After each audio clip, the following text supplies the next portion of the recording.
Hi, and welcome to this episode of the Conservation Chronicles, the podcast from the Wildlife Trust for Lancashire, Manchester, and North Merseyside. I'm Jenny Bennion. I'm your host for this episode, where I'm really delighted to be joined by two fantastic guests to talk all about Wigan. So with me today, I've got Dr. Mark Champion, who is our Wigan Projects Manager, and I've got Alan Wright. Hi. And I've got Alan Wright, who's our Head of Communications, but has been really involved in a lot of our Wigan projects going forwards. And was born and bred in Wigan. And is a bit of a Wiganer. Yeah. So why are we talking about Wigan? A lot of people listening might not necessarily think about Wigan when we're thinking about wildlife, nature, and amazing, really exciting conservation projects. So yeah, what's going on in Wigan? Why should we care? Well, Wigan is the greenest urban borough in Britain. It's got 65% green space.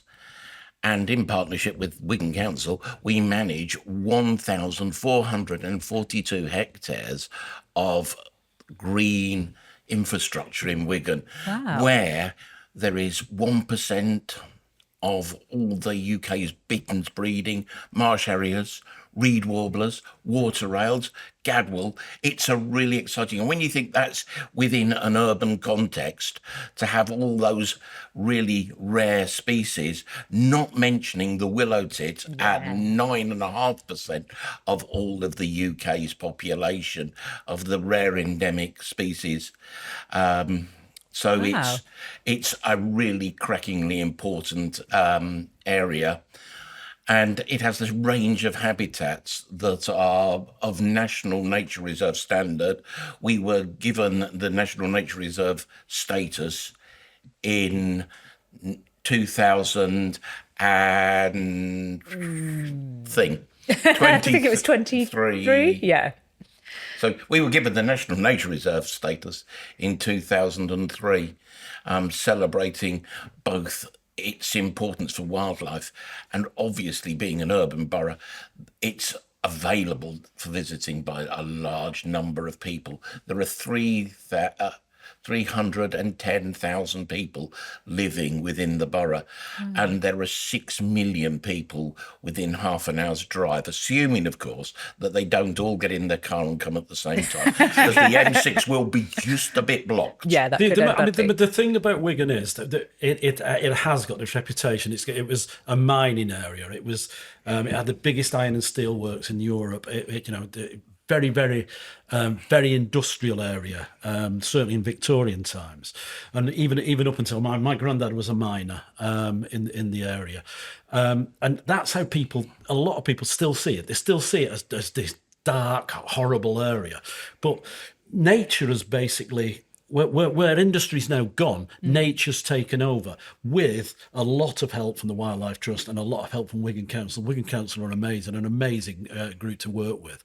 And I think Wiganers were so proud of the fact that there were jobs there, that they had money in the pockets. They had, they were miners and the industry there. They were really proud of that. But what's amazing is that Wiganers are now just as proud of the fabulous nature we've got there, and like Mark says, you can go for a walk literally 100 yards from some quite built up areas in Wigan and end up in a countryside setting where you're seeing so much wonderful wildlife. For me, one of the most amazing things that you'll see around Wigan is great crested grebes. Certainly in spring when they do the little display. The weed dance in spring is amazing. where the male brings a weed to the female and they create a little heart with their necks.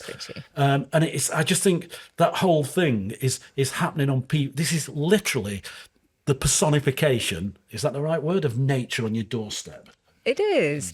And so I keep hearing the term flashes, and you hear about the Wigan flashes, but what is a flash? It comes from the same root as flash flood. Oh. So you've got the mining subsidence, and when the mines subsided, the land flash flooded. It got wet very quickly. So that's the route, and you find it throughout the sort of northern mining areas, or indeed where northern miners went to work. So you find the term flash flood, flash as in referring to a water body, lake, shallow lake, across the sort of north of Britain.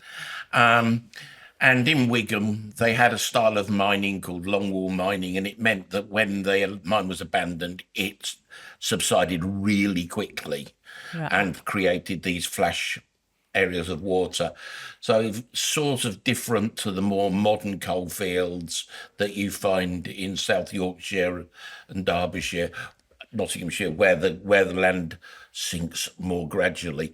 These were quite quick, and within 5 years of an area of mining being abandoned, the land had subsided and was full of water. So does that mean that these sort of flashes, these wetlands and lakes and stuff have a kind of different ecology? Do you get different species there? They're surprisingly similar to what the natural process. Okay. So there's been some studies showing that the species that you get there are typical of these shallow lakes. So what we're used to is perhaps some deep lakes because of the way that lakes gradually evolve.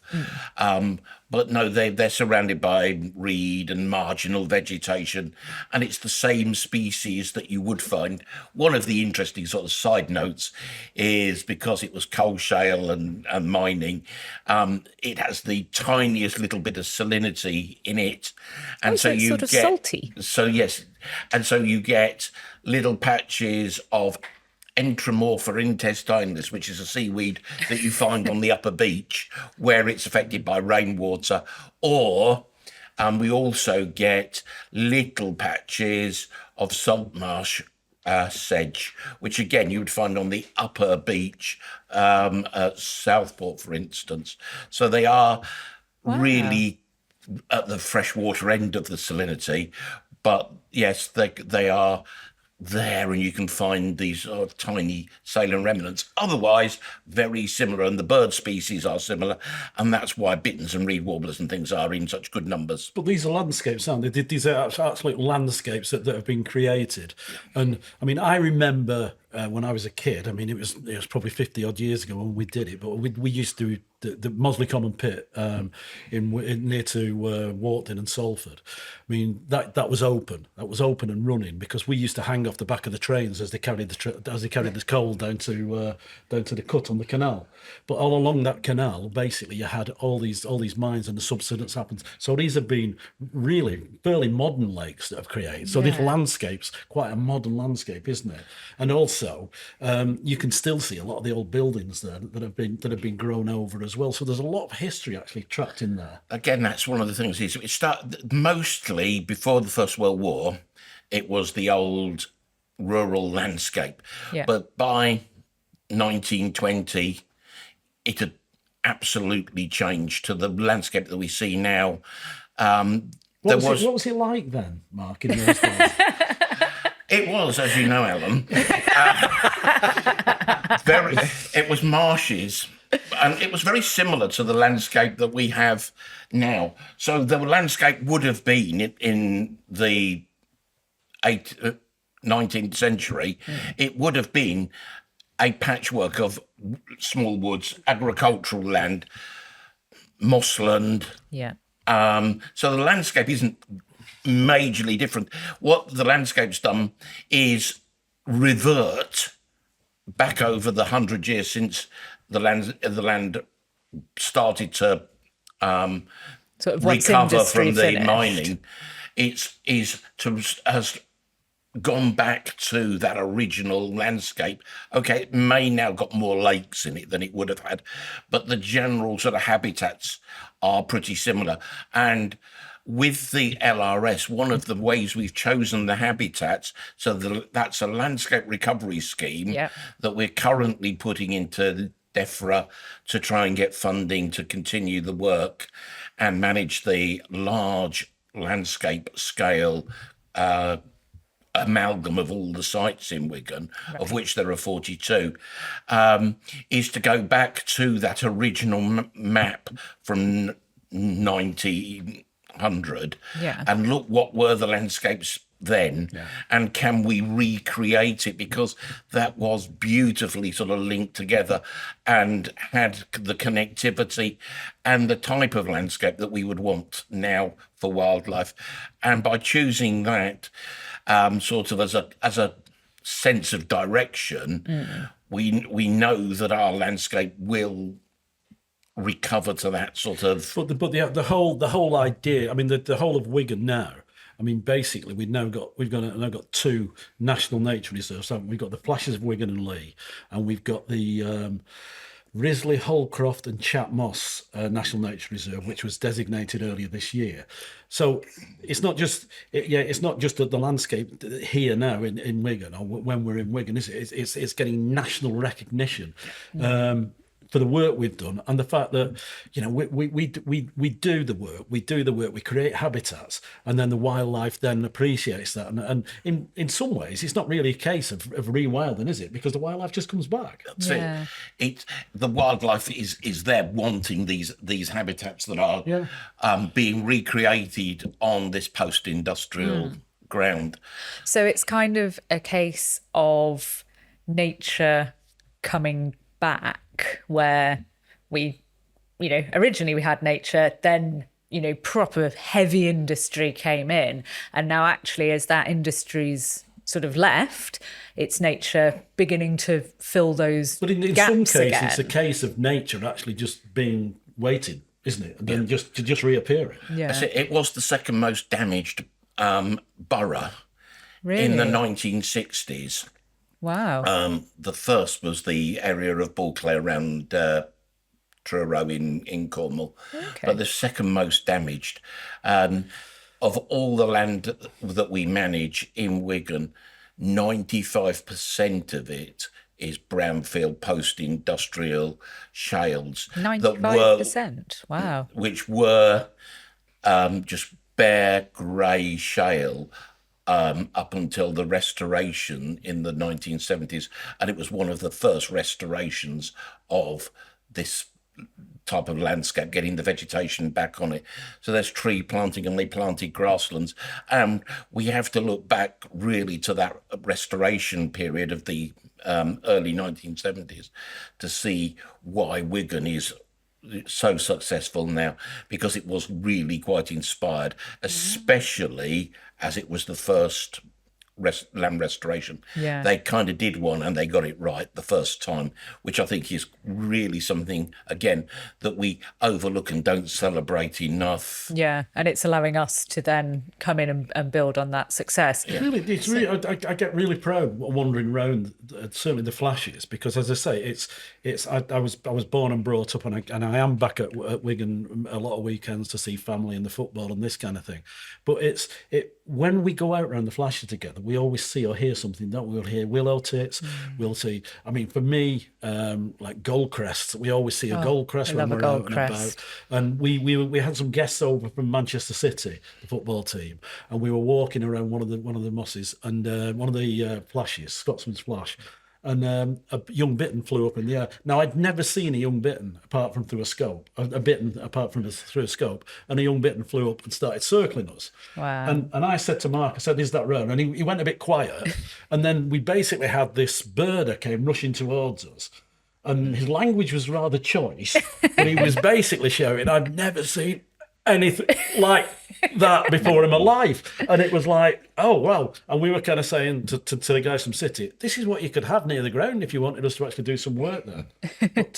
But no, you do get these experiences. And as I keep saying, it is literally on your doorstep if you actually live in Wigan.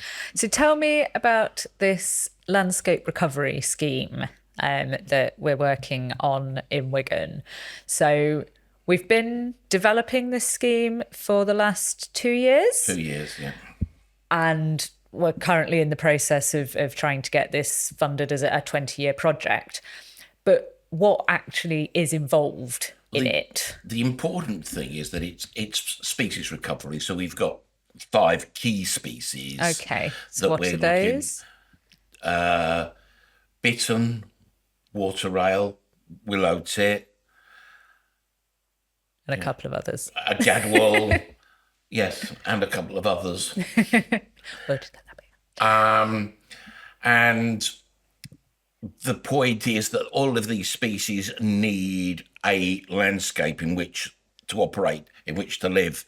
And so we're looking at, instead of traditionally looking at the nature reserves that make up the wider NNR, so Pennington, Wigan Flashes, Lowhall, and all these nature reserves, we're looking at combining it all into one supersized landscape, getting the connectivity through, making sure that it's got this ability to support dynamically the various populations, and that the species can move within that landscape, hopefully move through the landscape using the new system that's coming in of the LNRS, which is Landscape Network Recovery scheme? Local nature recovery Local scheme. nature recovery scheme. That's the So one. many There are acronyms. so many acronyms with LNRS in. So we're looking at... I thought it's something to do with London Transport. That's a T. All right.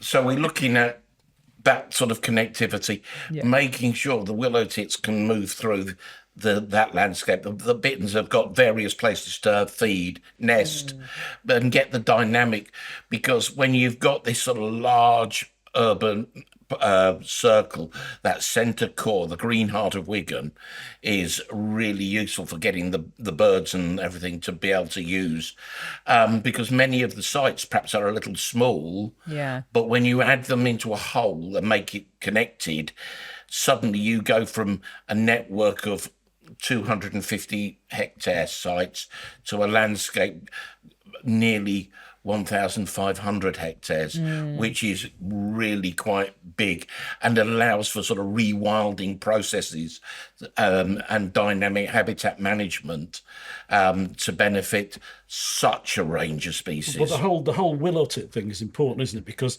basically, we it is the centre point really of willow tit recovery. Even though we do have populations down as far as south of Nottingham, don't we, in places like that.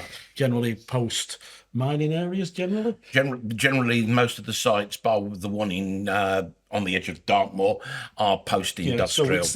But we've got this population that we protect, and they're not the easiest birds to actually look after, are they? Because they are quite fussy. That's it. I mean, that's what I think. If you're a generalist and you are easy to maintain the populations, such as a blue tit or a great tit, then their populations aren't suffering. It's the species that have a particularly difficult niche, requiring very mature secondary growth, in the case of a willow tit, that obviously trees grow. And as the trees grow, the habitat changes. And in a dynamic system, this allows new growth to always be coming on, and a chance for the older trees to be either reverted back to an earlier stage, which is what would happen naturally with large herbivores and things, so that it keeps that dynamic. And it's the dynamic that's really important to maintaining these populations. It's very difficult to maintain them even on a network of individual nature reserves. But I love the fact that willow tits actually they love scrub. They love scrubby little areas underneath trees, don't they?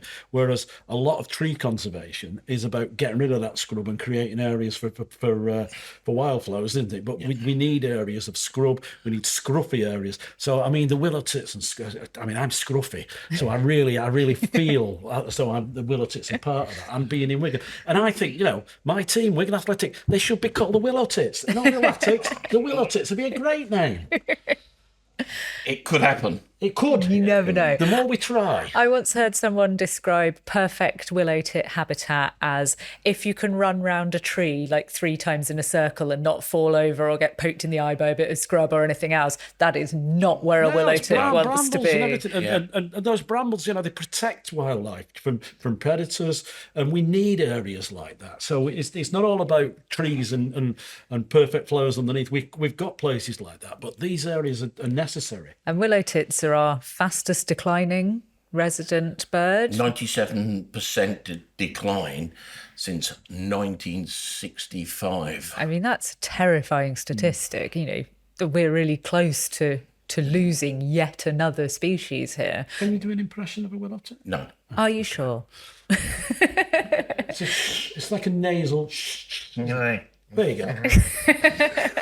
Well, that is one of the ways that you survey for a willow tit, isn't it? Yes. Listen out for that noise. Listen out for that particular noise. It's unique in the bird world, and it carries quite well. So listening out for willow tits is actually easier than seeing them. Spotting them. And then we can map the territories. It's been really useful. So it's a good way of managing the landscape, and you can see the areas that are really quite good for willow tits because they've got the pairs, and then you can see the decline as the trees grow or similar things.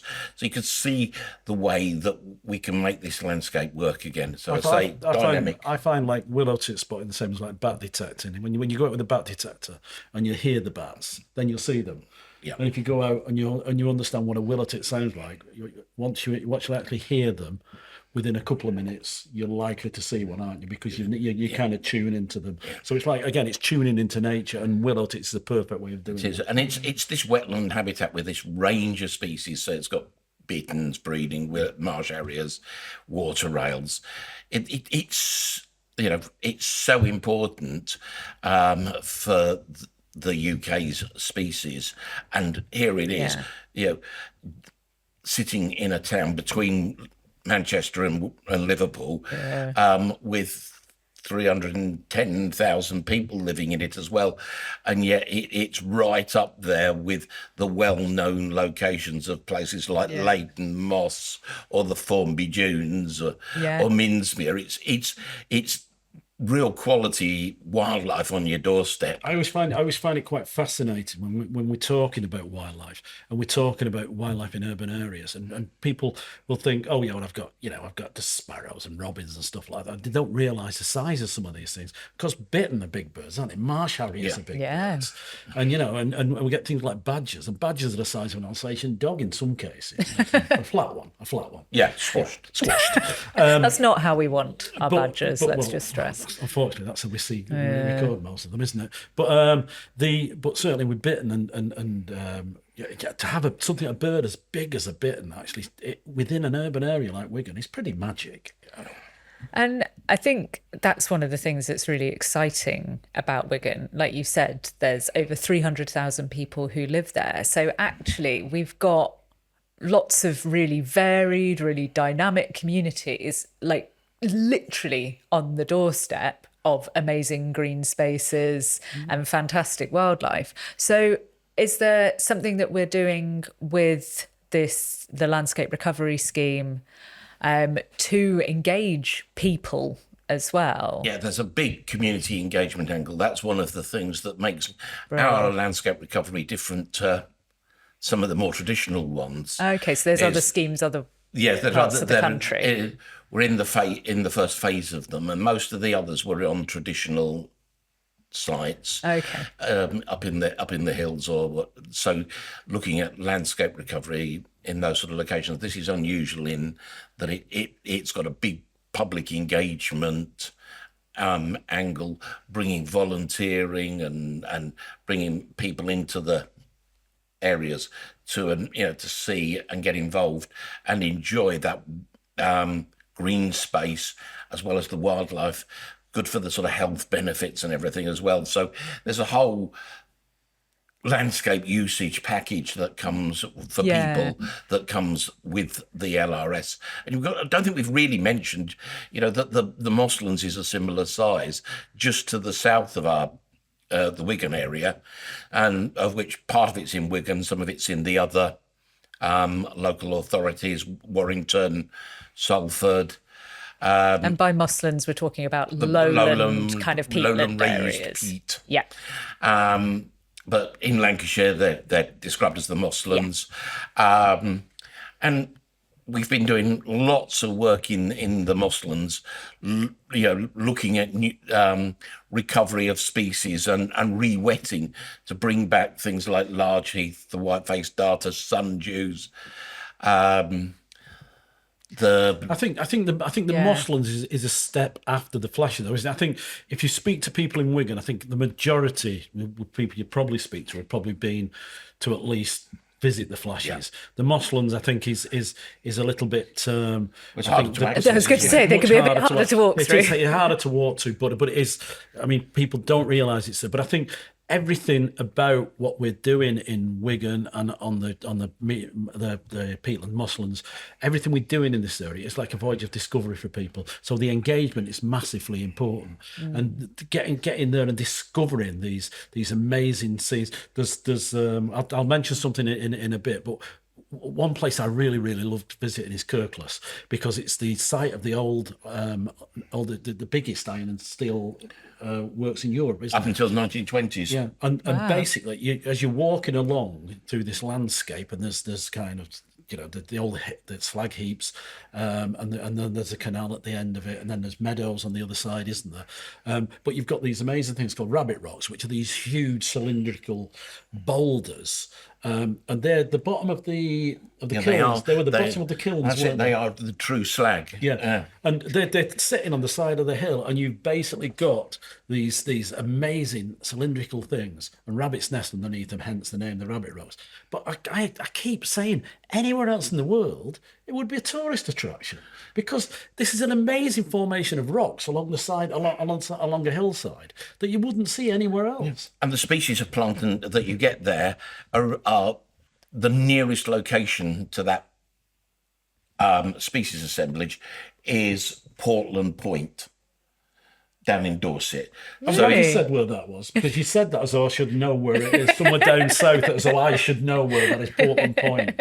You only know places in Wigan, I only know places in the north. Apart from that London. Tell me about the beach, though. What's the beach? Where it's is it a Wigan?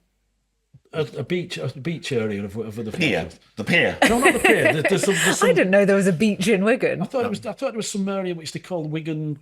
I can't remember it. Wigan by the Sea or something, or Wigan. No, Is that someone who's maybe? I just made that up. Maybe had too much of a good night out in Wigan. But again, some of the actual habitat there is that's growing. Yet, like you say, it's only actually seen in coastal areas, isn't it? Yeah, that's the thing, is that it's got this whole sort of spectrum. So you find, and it's partly because it's the first high point when you come across the Lancashire plain. So a lot of the seed from like Thornby and everything blows onto the landscape of Wigan. And so instead of it just being urban or collecting seed locally, it picks up on the wind a whole range of species that are coastal. And then they find the niche of like the rocks on Wigan. Yeah. And so you pick up all these sort of coastal species. So instead of it being similar to like the limestone of the Pennines, you actually get limestone of the coast, and you get this sort of cliff inland with species that you associate with the coast. And a lot of the there's evidence that this is the route, because we get the subspecies associated with the coast, not the one associated with inland. So there's a plant called round-leaved round-leafed winter. So there's a plant called round-leaf wintergreen. Yeah.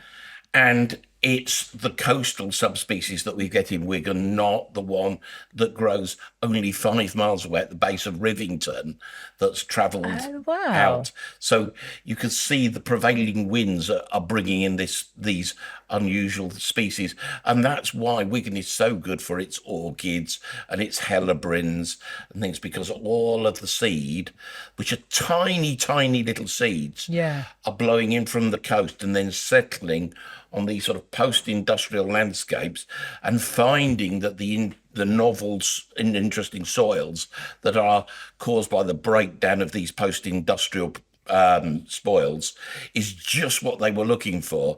And so they root down and we get these really interesting, unique populations of species growing in Wigan that you wouldn't necessarily have had we not gone through the industrial process. That's amazing. So, okay, so Wigan's clearly got some really fantastic kind of wildlife and nature going on. But as with all things, it's not always super rosy, and there's got to be some challenges that are faced in the area, the wildlife is facing, that nature's facing. What are some of the issues we've got in the area? Well, I mean, any urban area, we've always got problems these days. I mean, we're living at times when people haven't got a lot of money, and they can't see and they won't see wildlife and nature as a massive priority. They'll see it as a priority, but not the top priority. So while we look at trying to raise money in places like Wigan, and there is a difficulty because of the way people are just having to live their lives, and they can't really afford to actually support us. But I think the fact that we've got this national recognition now might just help us a little bit as far as that's concerned. It is interesting that 26 years ago when I started there, it was all about football, rugby. If you went and tried to engage with a school, they still had family who would have been directly associated with the mine. Yeah. And it was all rugby, football, and very much that sort of urban trope of sort of interests.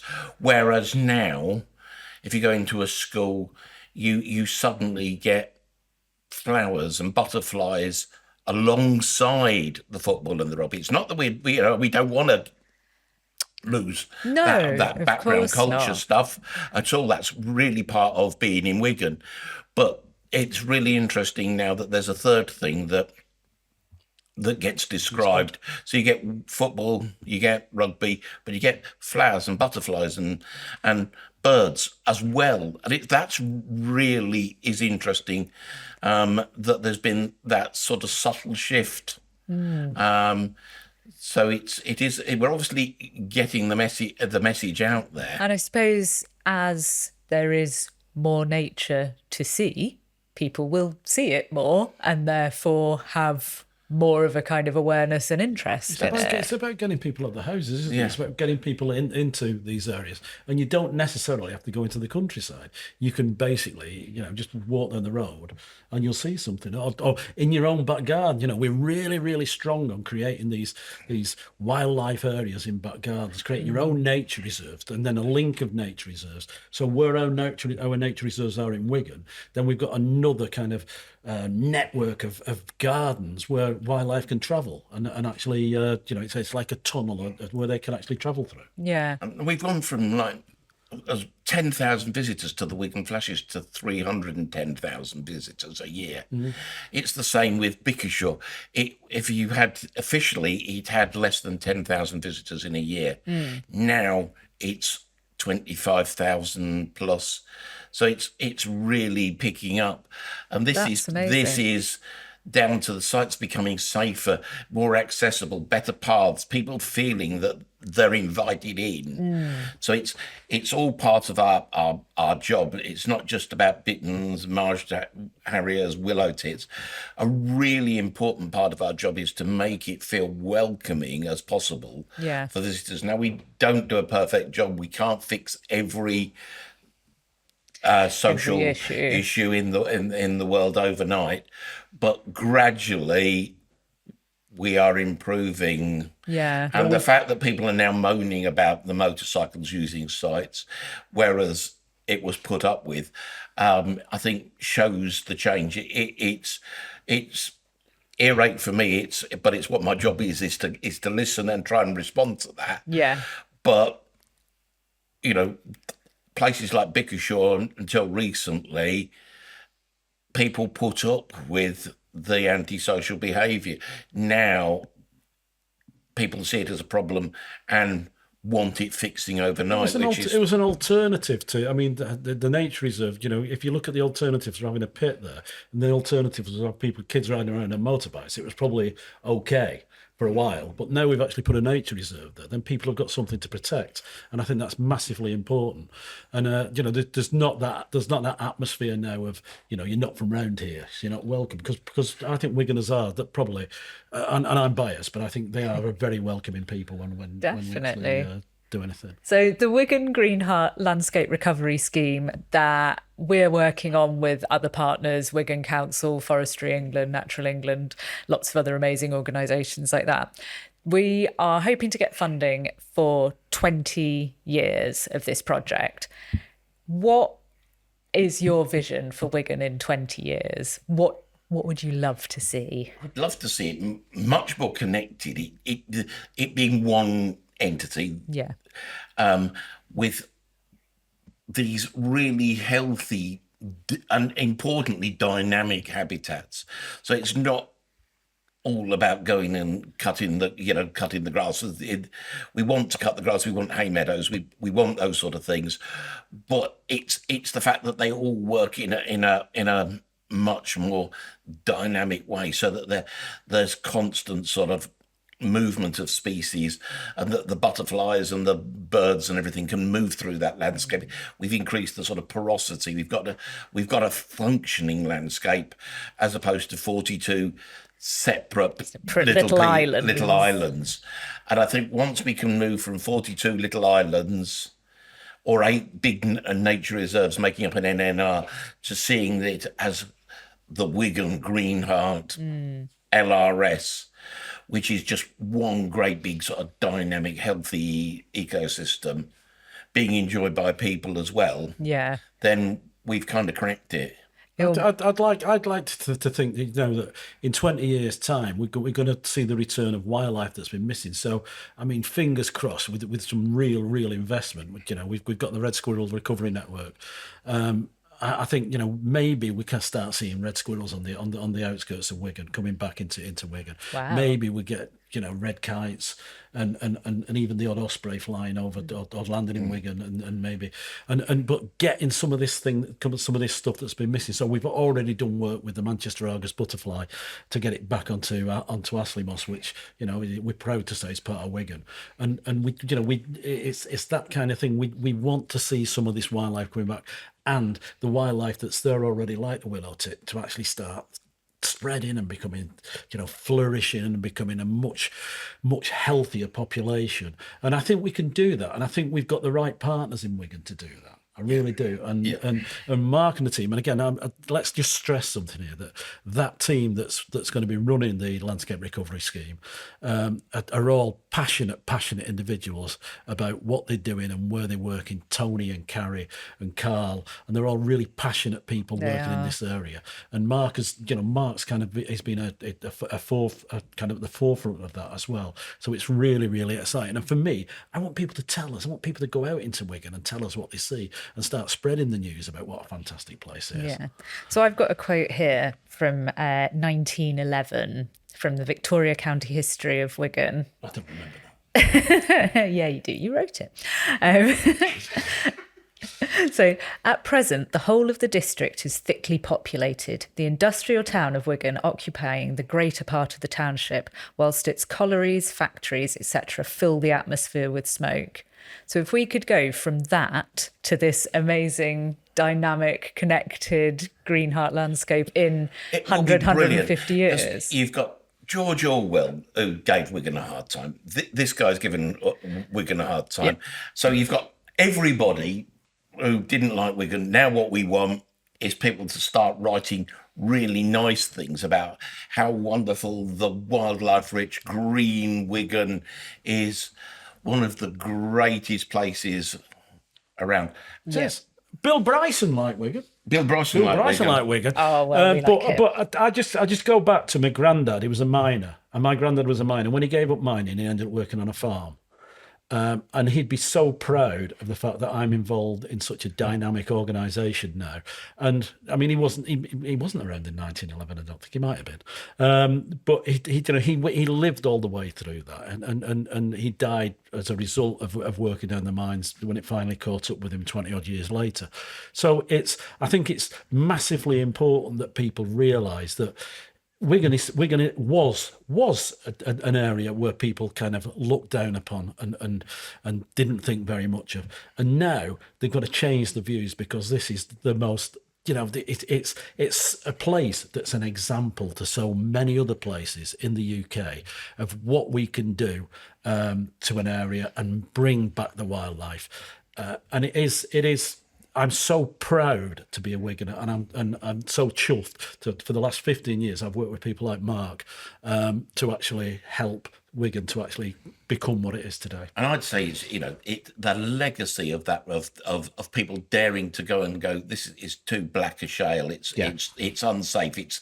It's not good in the 1970s, late 60s, and actually building that, and this being the first borough where it was done, and building on that legacy has been something to be really proud of. So Wigan has been the first on many things, and now it can be the best. First reinforced concrete bridge, the first purpose-built dual carriageway. It is a really good place, and it was the first place to really go for land restoration, and we've got that legacy to continue. I do remember the 60s and 70s. You weren't there then. I was. Brilliant. Well, yeah, thank you so much, Mark. Thank you so much, Alan. I think Wigan's an amazing place, and hopefully now a lot more people will understand actually how important it is, how special it is, and the work that we're doing there. So yeah, if anyone at home wants to find out more, a really great way is to sign up to our newsletter. You'll be able to find out lots more about the projects going on in Wigan and right across our Wildlife Trust. Also, you can support us maybe by considering becoming a member. Membership starts from as little as £4 a month, and you can really help to support the work that we're doing right across. But yeah, thank you so much. Thank you again for coming on. Do we get naughty stars now? You weren't as naughty as I thought you were going to be.